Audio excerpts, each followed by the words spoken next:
ان الله طیب لا يقبل الا طیبا.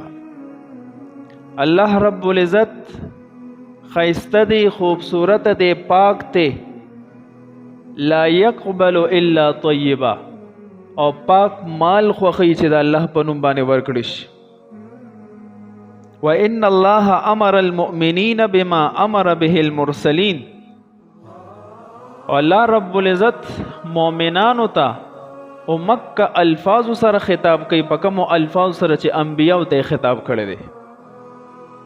انبیاء ته فرمایي یا ایها الرسل کلوا من الطیبات واعملوا صالحا.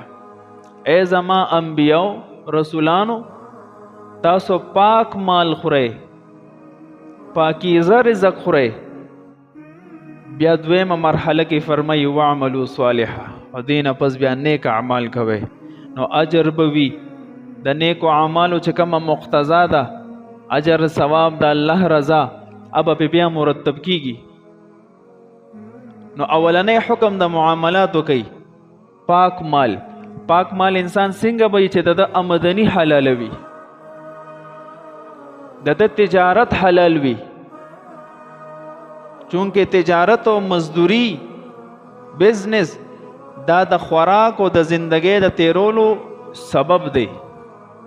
مونږه انسانان یو، تحت الاسباب به زندگی تیرو، او حکم دار چې اسباب اختیار کې.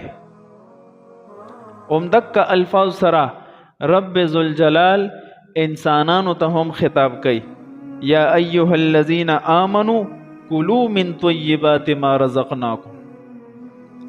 اے زما بندگانو ایمان والو، کم رزق چې ما درکړی دی پاغې کې پاکیزه رزق خورئ، حلال رزق خورئ. پاکیزه هغه چې حلال وي. دا د دې امت محمدیه یو شان هم ظاهر شو.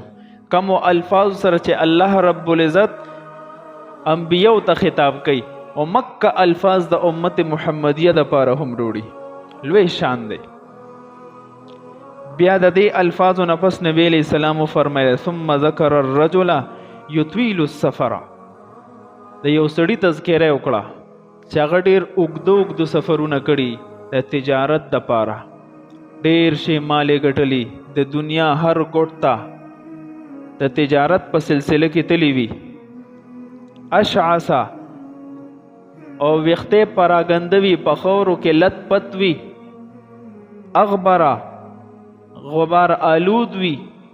ځکه مختلفو ځایونو د تجارت په بنیاد تللی دی، نو د هر ځای دوړې پې پرېوتې دي. یمر یدیه الی السما، یمد یدیه الی السما. او دا د دې ستړیوالي نه پس الله تعالی لاسونه اوچت کی، یا رب یا رب یا رب، یا الله دا ضرورت می پورا کی، یا الله ما معاف کی. مختلف دعاګانې کوي. خو مطعمه حرام، خوراک د حرام وي. ومشربه حرام، سکاکم حرام وي. وملبسه حرام، لباسم حرام وي. وغذي بالحرام، او د نشو نما د بڑوتری دا په حرام مال سره شوی وي. فانا یستجاب لذلک، د بچرته دعا قبول شي، د بچرته عبادت قبول شي. د عباداتو ته قبلېدو د پاره شرط دا دی چې زمونږ تجارت حلال وي، زمونږ آمدنی حلال وي، د دروغو نه پاک وي، د دروغ، د دوکې نه، د ملاوټ نه، د دې څیزونو نه زمونږ آمدنی پاک وي. نو الله به زمونږ عبادت باندې اثر مرتب کیږي او الله په راضي کیږي.